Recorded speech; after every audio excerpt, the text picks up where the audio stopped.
From our humble beginnings in the original St. John's Church on 1st Street and Cortlandt in Excelsior, to our expansive campus purchased in 1951 under Father Cushion, and the beautiful gathering space built in 1993, our parish has been truly blessed. The good stewards who established the parish and those who have followed have contributed to our parish legacy. As we look to the future, we too must take the next steps to enhance our parish.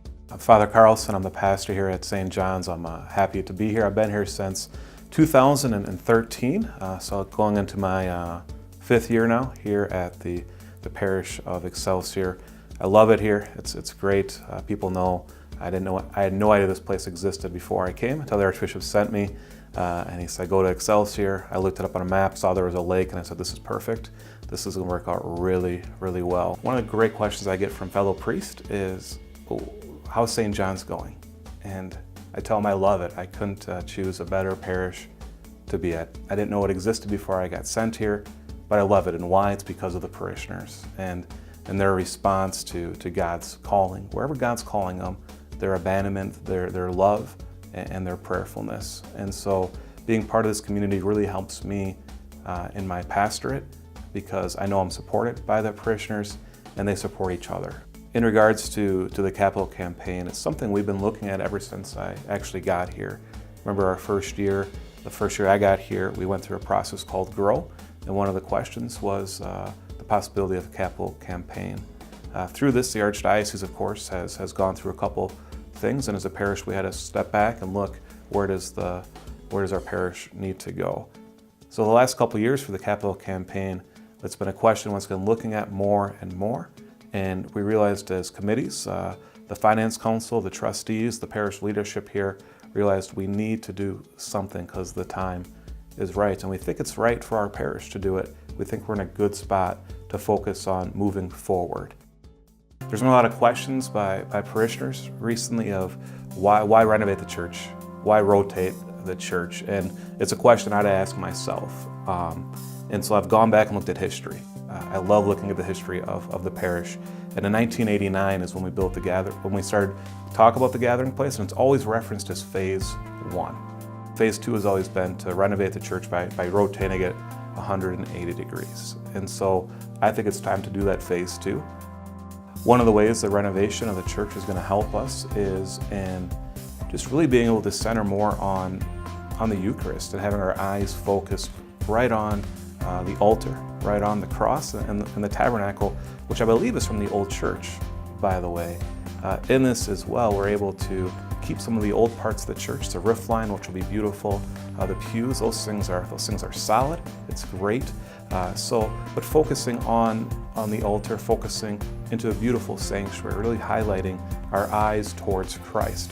But then when we leave as well, we're going to leave exiting into the gathering place. Well, every time I bring new parishioners in there, they go, "Father, this place is awesome. This place is beautiful." And this way we'll be able to exit into it and not have it hidden behind a wall. So in regards to the school renovations, it really comes down to a lot of these renovations are this deferred maintenance that we haven't been able to do in the past. So the roof, our heating, our air conditioning in there, the drainage, everything has just kind of added a toil over the years. And so it's just basic renovations that any structure is going to have. And there's really no ifs and ends about it. It's just something that has to get done, and we've deferred it a little too long right now. So in regards to the mortgage we have right now, we've had a lot of questions about where did that come from. That came in 2015 when we purchased a rectory for the priests living, not just me, but hopefully future priests as well. And it's $250,000, but in this capital campaign, we're really hoping to pay it off so that burden of debt is not hanging over us anymore, and enable us to use that money in the general operating fund for more ministries and just more use for the church, for the school, for the parish. The establishment of an endowment is going to help us in the sense of the future of our parish. So what an endowment does is it really helps in a certain sense to have not a nest egg, but contributions from the past helping the future in our parish. My name is Randy Ross, and my wife Gail and I have been parishioners along with our two daughters here for 16 years. During that time, my daughters went through the school at St. John the Baptist, and I served as a member of the school committee and currently serve as a trustee. So I'm a psychologist, and I've known about the Montessori form of education for a number of years. As we began to explore options for St. John the Baptist School, I was intrigued that we might be able to introduce this model here at our own school. The Montessori model offers some really unique ways that children can be educated, children learning at their own pace, children learning by doing and really being mentors to one another. As we thought about that and continued to think about the way we could offer a sustainable model of education here at our school that could attract not only students from our own parish but students from around the area, it seemed that Montessori could be a great, unique example for us as a new form of education here at St. John the Baptist. What I like about Montessori, I think that working at your own pace is really nice because you're not exactly rushed on everything. And I think having a smaller environment and a smaller class is really nice because you can be kind of like a family, and we're all really good friends. So I mean, it's really nice to have really good friends that you can trust and you can count on to help you with stuff. There are many avenues of giving to allow you to meet your needs and have the opportunity to support our parish in a meaningful way. We encourage pledges over 5 years so that you may be able to make a truly sacrificial gift without it being too much of a burden over time.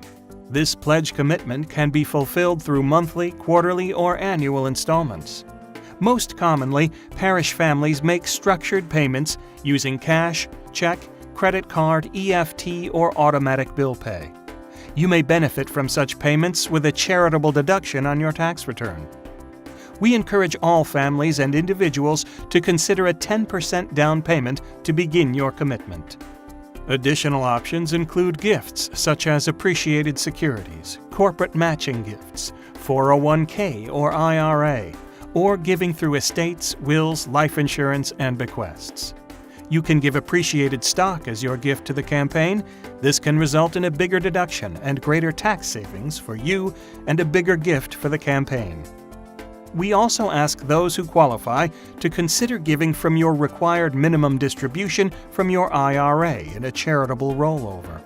We also have a unique opportunity in this campaign to see our endowment grow far beyond the 5 years of this campaign.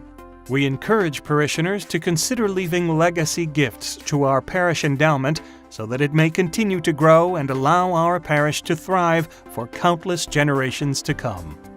In this capital campaign, the vision for it is helping us move forward, and move forward in our ministry, move forward in our relationships with each other, our relationships with Christ, and taking that step forward. It's an amazing parish, and I think that God is calling us towards more. And I think in these plans we have for the capital campaign, it's enabling us to do this, be it the renovation of the church, which is going to help us in our worship and going to grow together as a community, the renovations in the school, which will help us immensely into the future, and the endowment as well. It's really this step forward and helping us, not only our generation, but the generations to come here at our parish.